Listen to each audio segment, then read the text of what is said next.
بسم اللہ الرحمن الرحیم۔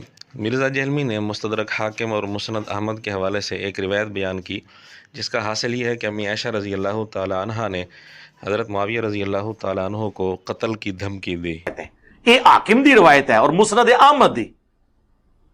تو حضرت عائشہ نے کہا کہ معاویہ جو کچھ تو نے حجر ابن عدی اور اس کے ساتھیوں کے ساتھ کیا، تجھے ڈر نہیں لگتا کہ میں ایک قاتل تیرے لیے مقرر کروں اور تجھے میں ایک گوریلا وار میں قتل کروا دوں؟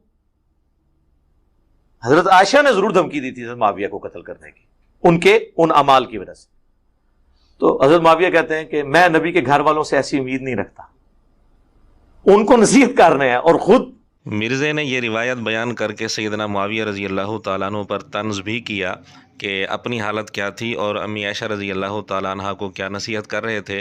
یہ روایت جو مرزے نے بیان کی مستدرک حاکم اور مسند احمد کے حوالے سے، دونوں کتابوں میں اس روایت کی سند کے اندر ایک راوی ہے علی بن زید بن جدعان، جس کو تقریباً تمام محدثین نے ضعیف قرار دیا ہے۔ بلکہ آپ حیران ہوں گے، مرزے کے سامنے ٹیبل پر جو مشکات رکھی ہوتی ہے، اس کی تخریج میں زبیر علی زئی صاحب، جن کو مرزا اپنا استاذ کہتے ہیں، انہوں نے اس کتاب میں 28 جگہ اس راوی کو ضعیف لکھا ہے۔ ان روایات کے نمبر ہم ڈسپلے کر دیں گے جن کے تحت انہوں نے اس راوی کو ضعیف لکھا ہے۔ جی وہی مشکات جو مرزے کے سامنے ٹیبل پر رکھی ہوتی ہے، 28 جگہ اس میں اس راوی کو ضعیف لکھا ہے۔ لیکن مرزے نے کئی دفعہ یہ حدیث بیان کی اور یہ بالکل نہیں بتایا کہ اس کے اندر یہ راوی اتنا کمزور اور ضعیف ہے اور یہ روایت جعلی ہے، یہ بات بالکل نہیں بتائی۔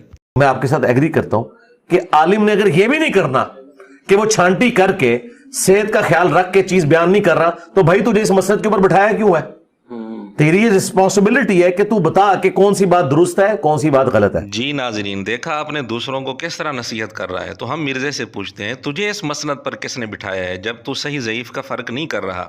ضعیف روایت بیان کرتے ہوئے اس کا ضعف بیان نہیں کر رہا، نہیں بتا رہا کہ یہ روایت ضعیف ہے، اس کی سند کے اندر یہ راوی ضعیف ہے۔ جب یہ باتیں نہیں بتاتا، تجھے کس نے بٹھایا اس مسند پر؟ کیا مرزے کی ذمہ داری نہیں بنتی کہ یہ بتائے اس روایت کے اندر فلاں راوی انتہائی کمزور ہے، ضعیف ہے؟ مرزے نے کیوں نہیں بتایا؟ کیونکہ گدھا استفادہ نہیں کر سکتا، لہٰذا وہ علماء جن کے شوکیسوں میں کتابیں رکھی ہوئی ہیں استفادہ نہیں کرتے، تو وہ گدھے کی مثال ہے۔ شوکیسوں میں رکھی ہوئی کتابوں سے استفادہ نہ کرنے والوں پر تو مرزے نے یہ فتویٰ لگایا، اور جو سامنے ٹیبل پر رکھی ہوئی مشکات سے استفادہ نہ کر سکے، اس میں ایک راوی کو 28 جگہ ضعیف لکھا ہو لیکن مرزے کو پتہ نہ چل سکے، وہ کون ہوگا؟ اور آخر میں گزارش یہ ہے کہ یہ بات جو مرزے نے بیان کی کہ امی عائشہ رضی اللہ عنہا نے حضرت معاویہ رضی اللہ تعالیٰ عنہ کو قتل کی دھمکی دی، تو یہ بات جہاں جہاں بھی جس کتاب میں بھی سند کے ساتھ ہے، سند کے اندر یہی راوی ہے علی بن زید بن جدعان، جس کو مرزے کے سامنے ٹیبل پر رکھی ہوئی مشکات میں 28 جگہ ضعیف لکھا ہوا ہے۔